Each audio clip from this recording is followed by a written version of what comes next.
আলাইকুম রহমতুল্লাহি ওয়া বারাকাতুহু। প্রিয় শিক্ষার্থী বন্ধুরা, আজ আমরা 2026 সালে অর্থাৎ এসএসসি শিক্ষার্থী, যে সকল শিক্ষার্থী এসএসসি অর্থাৎ এসএসসি শিক্ষার্থীদের জন্য আমরা উচ্চতর গণিত নিয়ে আলোচনা করব। উচ্চতর গণিতের যে পার্ট নিয়ে আমরা আলোচনা করবো সেটা হচ্ছে অন্তরীকরণ। অন্তরীকরণ মূলত মূল নিয়ম নিয়ে আমরা আলোচনা করব। মূল নিয়ম নিয়ে মূল নিয়মের বিষয়টা কি? আসলে আমরা যে ডিফারেন্সিয়েশন করি, আমরা সাধারণত নিয়মে যে ডিফারেন্সিয়েশন করি সেটা নিয়ে, যেমন আমরা সাইন এক্স এর যদি y equal to sine x, sine x differentiation করলে dy by dx, dy by dx equal to cos x, cos x dx. এই কজ এক্স, এই যে ডিফারেন্সিয়েশনটা করলাম, এটা আমরা মূল নিয়মে করবো। কি নিয়মে করবো? আমরা মূল নিয়মে। প্রিয় শিক্ষার্থী বন্ধুরা, আমরা কিভাবে করবো চলো কাজগুলো আমরা ধরি। মূল নিয়মের লিমিট পয়েন্ট দিয়ে কাজগুলো করতে হবে। মূল নিয়মের যে সূত্রটা যাচ্ছে কি, ওয়াই ইকুয়াল টু অর্থাৎ f of x equal to কত? Sine x. প্রিয় শিক্ষার্থী বন্ধুরা, আমরা একটু মূল নিয়মের ডিফারেন্সিয়েশন করবো। এখন থেকে আমরা শুরু করবো মূল নিয়মের ডিফারেন্সিয়েশন। দেখো কিভাবে কাজগুলো করতে হয় তার নিয়ে আলোচনা করবো। ধরি y equal to f of x equal to sin x। তো সুতরাং f of x plus h equal to sin x plus h। প্রিয় শিক্ষার্থী বন্ধুরা, আমরা sin x তুলে এখন আমরা যদি লিমিট পয়েন্টটা যদি ব্যবহার করি, আমরা যদি লিমিট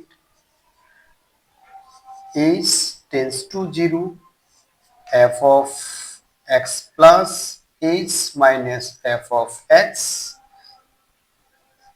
divided by h, এটা হচ্ছে মূল নিয়মের সূত্রটা। অর্থাৎ আমরা dy by dx এর যে মূল নিয়মের সূত্রটা। এখন যদি আমরা মানটা বসা দিই, লিমিট, এটা হচ্ছে কি লিমিট পয়েন্টের সূত্র। অর্থাৎ আমরা যে সূত্রটা যে ব্যবহার করি, কোনখান থেকে আসলে আমরা আরেকটা টিউটোরিয়ালের মধ্যে আমরা দেখাই দিব এটা কোনখান থেকে আসলে সূত্রটা।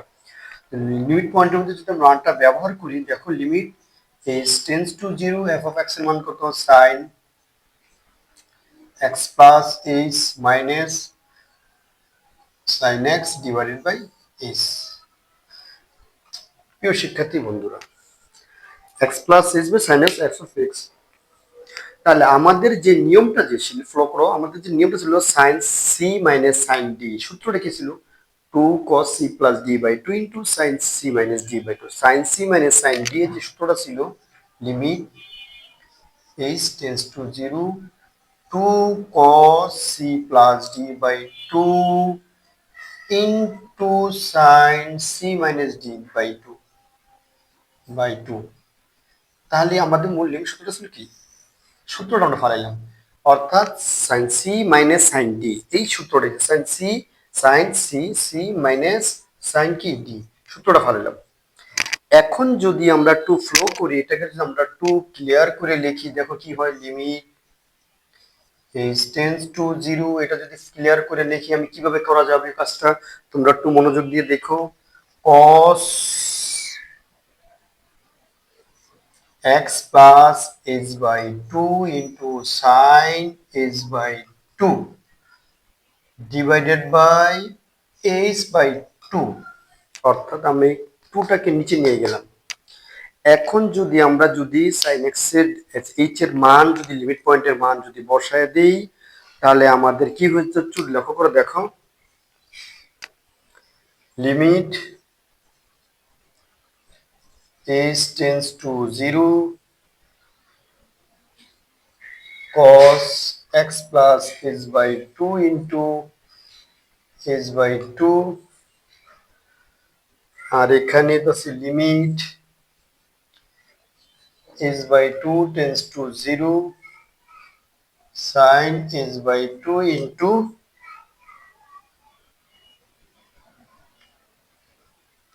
দেওয়ার পর sin h by 2 into h by 2, ওটার মান কত? 1।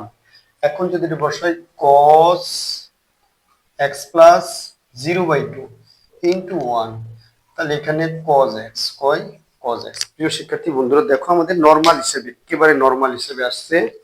অর্থাৎ লিমিট পয়েন্টের মানটা কিভাবে আসলো, সেটা লিমিট পয়েন্টটা দেখো কিভাবে, অর্থাৎ লিমিট। তাহলে এখানে আমাদের একটা জিনিস, আমরা ফার্স্ট কন্ডিশন আমরা কি কাজটা করলাম, y equal to f of x ধরে নিলাম। f of x ধরার পরে এখানে f of x এর ভিতরে x plus h মানটা, অর্থাৎ x এর পরিবর্তে h tends to, অর্থাৎ ক্ষুদ্র পরিমাণ বৃদ্ধি করে নিলাম, এক্স প্লাস এস বসালাম, এক্স প্লাস এস বসালাম। সূত্রটা এটা কি? সূত্রটাকে আমরা লিখলাম, লেখা f of x plus s minus f of x by s. তাহলে এই সূত্রের ভিতরে মানটা বসালাম। এখন সাইন এই যে product c plus sine d, সূত্র ফেলাইলাম। Sine c plus sine d সূত্র 2 cos c plus d by 2, এই যে 2 cos c প্লাস ডি, অর্থাৎ এটা যোগ এটা বাই অ্যাঙ্গেল বাই 2 ইনটু এটা বিয়োগ এটা অ্যাঙ্গেল বাই 2, অর্থাৎ c minus d by 2 angle by 2। Second কাজ আমরা কি কাজটা করলাম একটু লক্ষ্য করলে আমরা দেখতে পারবো সেকেন্ড কাজ আমরা কি করলাম। সেকেন্ড কাজ, যেহেতু আমাদের পাওয়ার আর অ্যাঙ্গেল মিলে গেলে তার মান হচ্ছে 1, অর্থাৎ লিমিট পয়েন্টের সাথে অ্যাঙ্গেলের যে ত্রিকোণমিতিক যে অ্যাঙ্গেলগুলো মিলে যায় তার মান হচ্ছে 1। এখানে আমি এটাকে আলাদা করলাম, এই পার্টটাকে অর্থাৎ আলাদা করলাম, আর এই পার্টটাকে নিয়ে অর্থাৎ এই পার্টকে নিয়ে আমরা লিমিট পয়েন্টের মান বসাইলাম। তাহলে এখানে x এর মান যদি 0 বসাই তাহলে 0/2 তে cos x ওইটা এসে পড়ে, আর এটার মান কত হয় 1, এই পুরোটার মান কত হয় 1 হয়। প্রিয় শিক্ষার্থী বন্ধুরা, তাহলে এভাবে আমরা অন্তরীকরণটি সহজভাবে নিয়ম অর্থাৎ করতে পারি। তাহলে এইভাবে যদি আমরা অঙ্কীকরণ করি তাহলে আমাদের খুব সহজ বিষয়টা, এটা কিন্তু আমরা মূল নিয়মগুলো করছি। আরেকটা যদি অঙ্ক আমরা মূল নিয়মের করি তাহলে কোন অঙ্কটা করা যাবে তোমরা একটু বলো, তারপরে আমরা একটু করি দেখি কোন নিয়মে অঙ্কটা করা যাবে। মূল নিয়মে, অর্থাৎ মূল নিয়মে যদি আমি ধরি তাহলে আমরা কিভাবে 10x টা করব, কি করব? মূল নিয়মে 10x এর ডিফারেন্সিয়েশন করব। কিভাবে করব আমরা দেখি। মূলটা নিয়মটা কি? মূল নিয়ম তো ধরি y equal to f of x equal to 10x, সুতরাং f of x plus h equal to 10x plus h। তাহলে আমরা যদি বলি সুতরাং dy by dx equal to limit h tends to 0 f of x plus h minus f of x divided by কত? h। আমরা প্রথম অবস্থায় limit পয়েন্টের মানটা কি করলাম? বসায় দিলাম। সেকেন্ড কাজ আমরা করব, লিমিট h tends to 0 মান বসাবো 10x plus h minus 10x divided by h। এরপরে আমরা আমাদের কাজ হবে limit h tends to 0 1 by h আলাদা রাখলাম, তারপরে 10x এর ডিফারেন্সিয়েশন কত? 10x কি আমরা ভাঙলাম sin x plus h by cos x plus h minus sin x by cos x, ভেঙে লিখলাম।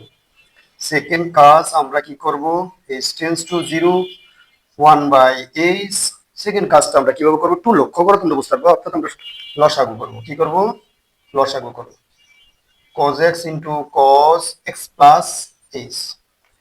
তাহলে এখানে cos x x plus কাটা যায়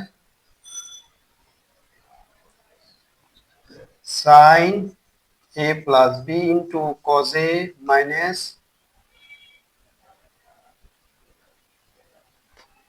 cos a plus b into sin x।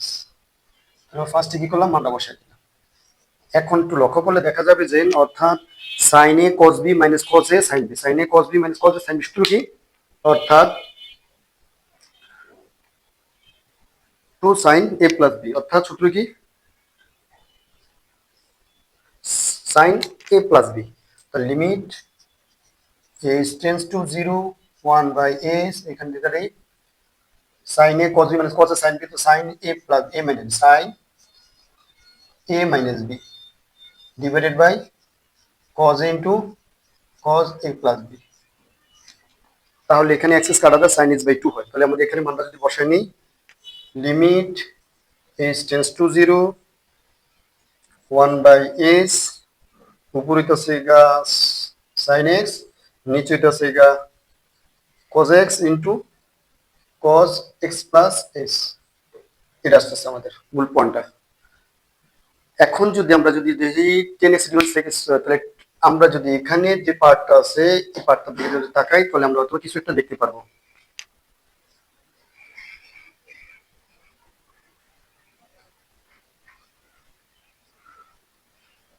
আমরা কিছু দেখতে পারবো, কি দেখতে পারবো আমরা? চলো আমরা দেখি।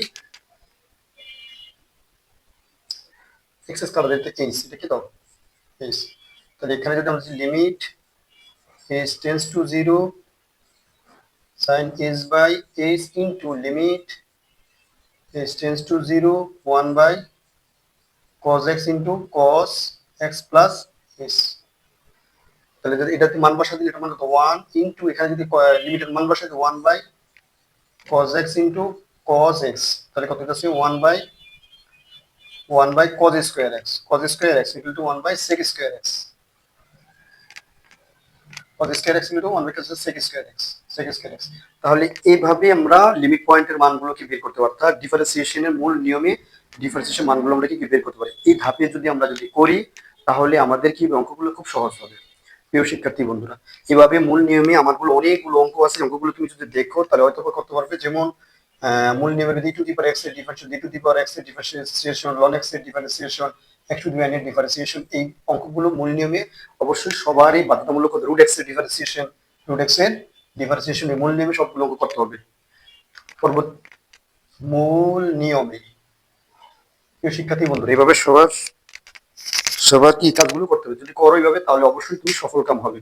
ধন্যবাদ সবাইকে।